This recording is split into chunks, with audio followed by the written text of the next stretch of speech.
दोस्तों, पिछले 80 वर्षों से अमेरिकी डॉलर ने दुनिया की अर्थव्यवस्था और वित्तीय प्रणाली पर गहरा असर डाला है। एक ऐसी ताकत बन गया है जिसे किसी ने सीधा चुनौती देने की हिम्मत नहीं की थी। लेकिन अब हालात बदल रहे हैं। ब्रिक्स देशों की नई गठबंधन शक्ति, जिसमें ब्राजील, रूस, भारत, चीन और दक्षिण अफ्रीका शामिल हैं, डॉलर के लंबे समय से चले आ रहे वैश्विक वर्चस्व को चुनौती देने के लिए तेजी से आगे बढ़ रही है। आज हम इसी टकराव की कहानी को समझेंगे। क्या वाकई डॉलर का साम्राज्य अब गिरने वाला है या ब्रिक्स के इरादे सिर्फ एक सपना है? अगर आपको लगता है कि यह सिर्फ एक आर्थिक बहस है तो रुकिए। यह दरअसल भविष्य की दिशा तय करने वाला युद्ध है। एक तरफ अमेरिका का डॉलर, जिसके बिना आज भी दुनिया के 90% व्यापार संभव नहीं है, और दूसरी तरफ ब्रिक्स, जो अपने सदस्य देशों के साथ मिलकर एक नया वित्तीय विश्व बनाने का सपना देख रहे हैं। तो सवाल यह है, कल किसकी चलेगी, डॉलर की या ब्रिक्स की? चलिए इस जंग की जड़ें समझते हैं। सन 1940, द्वितीय विश्व युद्ध के बाद एक ऐतिहासिक सम्मेलन ब्रेटन वुड्स, जहां दुनिया की आर्थिक नींव रखी गई। यहां अमेरिकी डॉलर को सोने से जोड़ दिया गया, यानी डॉलर ए गोल्ड। इससे डॉलर को विश्व की सबसे भरोसेमंद मुद्रा का दर्जा मिला।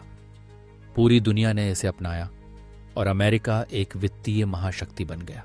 लेकिन 1971 में एक बड़ा झटका आया, जिसे नॉन गोल्ड स्टैंडर्ड या निक्सन शॉक कहा जाता है। राष्ट्रपति निक्सन ने डॉलर और गोल्ड का संबंध तोड़ दिया। कुछ ही वर्षों बाद 1973 में अमेरिका ने सऊदी अरब के साथ एक अहम डील की, जिसे पेट्रो डॉलर सिस्टम कहा जाता है। इसके तहत वैश्विक तेल व्यापार केवल डॉलर में होने लगा। यह डॉलर के असली वर्चस्व की शुरुआत थी, जिसने अमेरिका को हर तेल की बूंद और हर आर्थिक फैसले पर नियंत्रण दे दिया। आज भी डॉलर की ताकत कम नहीं हुई। अंतर्राष्ट्रीय मुद्रा कोष के मुताबिक 2023 की अंतिम तिमाही तक दुनिया के कुल विदेशी मुद्रा भंडार का करीब 58.41% डॉलर में है। वैश्विक व्यापार के लगभग 40% ट्रांजैक्शन डॉलर में होते हैं, जबकि अमेरिका का खुद का व्यापार मात्र 10% है। 64% वैश्विक कर्ज डॉलर में है, यानी डॉलर न सिर्फ व्यापार बल्कि दुनिया के आर्थिक तंत्र की रीढ़ है। लेकिन पिछले कुछ सालों में एक बड़ा बदलाव आया, रूस यूक्रेन युद्ध। अमेरिका ने रूस को स्विफ्ट सिस्टम से बाहर कर दिया, जो वैश्विक वित्तीय लेन देन का आधार है। रूस ने तुरंत अपना रूबल सोने से जोड़ दिया और डॉलर से अलग ट्रेडिंग शुरू कर दी। दुनिया ने पहली बार देखा कि कोई देश डॉलर की पकड़ से निकलने की कोशिश कर सकता है। चीन भी पीछे नहीं है। उसने सऊदी अरब के साथ लगभग 50 अरब डॉलर की तेल डील अपने यूएन में की। आज चीन अफ्रीका, मिडिल ईस्ट और ब्रिक्स देशों में अपने यूएन को प्रमोट कर रहा है। डिजिटल मुद्राओं का विकास भी इसमें अहम भूमिका निभा रहा है। 2025 तक 130 से अधिक देश केंद्रीय बैंक डिजिटल मुद्रा सीबीडीसी की दिशा में कदम बढ़ा रहे हैं, और कम से कम 20 देशों में ये डिजिटल मुद्राएं या तो पायलट प्रोग्राम के तहत चल रही हैं या पूरी तरह से लागू हो चुकी हैं। इससे वैश्विक व्यापार में डॉलर पर निर्भरता घट रही है। अब बात करें ब्रिक्स की ताकत की। 2023 में ब्रिक्स का कुल जीडीपी G7 देशों से अधिक हो गया, 32.1% बनाम 29.9%। इसका मतलब है कि दुनिया का आर्थिक केंद्र पश्चिम से पूर्व की तरफ शिफ्ट हो रहा है। ब्रिक्स सिर्फ 5 देशों तक सीमित नहीं है। अब इसमें 10 देश शामिल हो चुके हैं और 40 से अधिक देश और जुड़ना चाहते हैं। भविष्य में एक साझा ब्रिक्स मुद्रा भी आ सकती है, जैसे यूरोप में यूरो है। यह दुनिया को एक बहुध्रुवीय वित्तीय व्यवस्था की ओर ले जाएगा। रूस के लिए ब्रिक्स एक रणनीतिक माध्यम है, जिससे वो पश्चिमी प्रतिबंधों से बच सकता है। रूस सोने की स्टैंडर्ड, तेल व्यापार और सैन्य शक्ति के साथ चाहता है कि अमेरिका का नियंत्रण कम हो जाए। इसी तरह भारत की कहानी अलग है। भारत ने रूस से रुपयों में तेल खरीदने की शुरुआत की है और अपने डिजिटल पेमेंट सिस्टम यूपीआई को ब्रिक्स में लाने की कोशिश कर रहा है। लेकिन भारत के सामने बड़ी चुनौती है। उसे अमेरिका और ब्रिक्स दोनों के साथ संतुलन बनाना है। जहां एक ओर अमेरिका अभी भी डॉलर के दम पर वैश्विक व्यवस्था का मालिक है, वहीं उसकी चुनौतियां भी बढ़ रही हैं। 34 ट्रिलियन डॉलर का कर्ज और बढ़ती महंगाई अमेरिका की कमजोरी को उजागर करती है। अगर कभी डॉलर की मांग में गिरावट आई तो अमेरिकी अर्थव्यवस्था हिल सकती है। यही वजह है कि अमेरिका हर हाल में डॉलर की वैश्विक प्रमुखता को बनाए रखना चाहता है। वहीं ब्रिक्स भविष्य की संभावनाओं की ओर देख रहा है। ब्रिक्स अब 10 देशों का समूह बन चुका है और 40 से ज्यादा देश इसमें शामिल होने की इच्छा जता रहे हैं। साझा मुद्रा, डिजिटल भुगतान और आपसी व्यापार को बढ़ावा देकर ब्रिक्स एक नया वित्तीय तंत्र बनाने की तैयारी में है। इससे एक बहुध्रुवीय दुनिया बनेगी जिसमें कोई एक देश या मुद्रा सबसे ऊपर नहीं रहेगी। लेकिन ब्रिक्स के सामने भी कई चुनौतियां हैं। सबसे बड़ी है भारत और चीन के बीच सीमा विवाद, सदस्य देशों की अलग अलग आर्थिक संरचना और चीन के दबदबे का खतरा।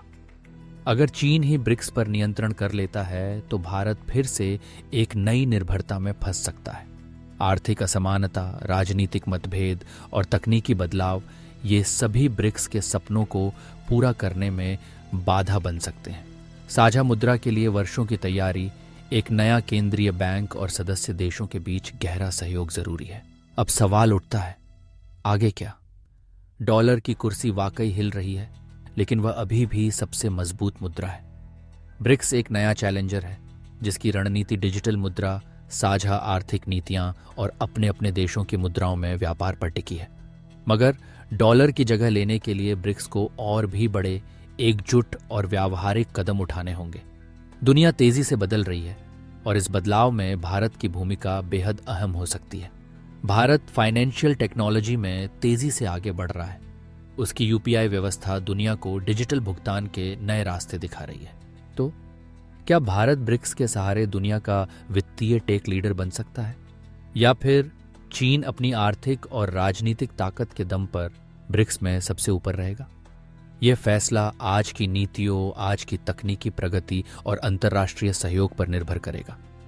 इस पूरी प्रक्रिया में डिजिटल मुद्राओं का उभरना खास भूमिका निभा सकता है। केंद्रीय बैंक डिजिटल मुद्राएं, CBDCs, क्रिप्टो करेंसी और ब्लॉकचेन तकनीक डॉलर पर निर्भरता को धीरे धीरे कम कर रही है। 2025 तक सैकड़ों देश इन डिजिटल पहलों की तरफ बढ़ रहे हैं, जिससे एक नया वित्तीय इंफ्रास्ट्रक्चर बन रहा है। लेकिन क्या ब्रिक्स की साझा मुद्रा जल्दी आ सकती है? विशेषज्ञों का मानना है कि इसके लिए कई वर्षों की तैयारी, सदस्य देशों के बीच समझौता और एक मजबूत केंद्रीय बैंक की आवश्यकता होगी। साथ ही सदस्य देशों को अपनी अपनी संप्रभु मुद्राओं को धीरे धीरे खत्म करने के लिए सहमत होना होगा, जो इतना आसान नहीं है। आज डॉलर की प्रमुखता में गिरावट जरूर दिख रही है, लेकिन उसका प्रभुत्व अभी भी बरकरार है। वैश्विक व्यापार, विदेशी मुद्रा भंडार और कर्ज में डॉलर का हिस्सा सबसे ज्यादा है। ब्रिक्स देशों के प्रयास स्थानीय मुद्राओं में व्यापार, डिजिटल मुद्राओं का विकास और साझा मुद्रा की कल्पना डॉलर की सत्ता को चुनौती जरूर दे रहे हैं, लेकिन यह एक लंबी और कठिन प्रक्रिया है। अंत में यह लड़ाई सिर्फ मुद्रा की नहीं, बल्कि वैश्विक सत्ता के केंद्र की है। अमेरिका अपनी आर्थिक ताकत, सैन्य शक्ति और अंतर्राष्ट्रीय संस्थाओं के माध्यम से डॉलर की प्रमुखता बनाए रखने की पूरी कोशिश कर रहा है। दूसरी तरफ ब्रिक्स देश मिलकर एक नया वित्तीय तंत्र, डिजिटल मुद्रा और साझा व्यापारिक रिश्तों के सहारे डॉलर के वर्चस्व को कम करने के लिए प्रयासरत है। भारत इस बदलाव में एक निर्णायक भूमिका निभा सकता है। उसकी अर्थव्यवस्था तेजी से बढ़ रही है, तकनीकी नवाचारों में अग्रणी है और डिजिटल भुगतान के क्षेत्र में दुनिया को नए रास्ते दिखा रहा है।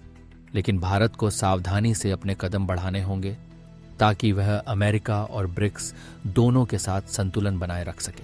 तो दोस्तों, अब फैसला आपके हाथ में है। क्या आप मानते हैं कि भविष्य डॉलर का होगा या ब्रिक्स का? क्या भारत दुनिया का अगला वित्तीय टेक लीडर बनेगा या चीन की आर्थिक ताकत ब्रिक्स पर हावी रहेगी? यह सब आज के फैसलों, नीतियों और तकनीकी बदलावों पर निर्भर करेगा। अगर आपको यह चर्चा पसंद आई हो तो जरूर लाइक करें, शेयर करें और सब्सक्राइब करें। कमेंट करके बताएं आपको क्या लगता है, आने वाला कल किसका होगा, डॉलर या ब्रिक्स का? भारत के नवयुवकों के लिए एक खास संदेश, दुनिया बदल रही है और उसमें आपकी भूमिका सबसे महत्वपूर्ण है। अगर आप तकनीकी, आर्थिक और वैश्विक सोच में आगे बढ़ेंगे तो भारत न सिर्फ ब्रिक्स बल्कि पूरी दुनिया का आर्थिक नेतृत्व कर सकता है। जय हिंद, धन्यवाद।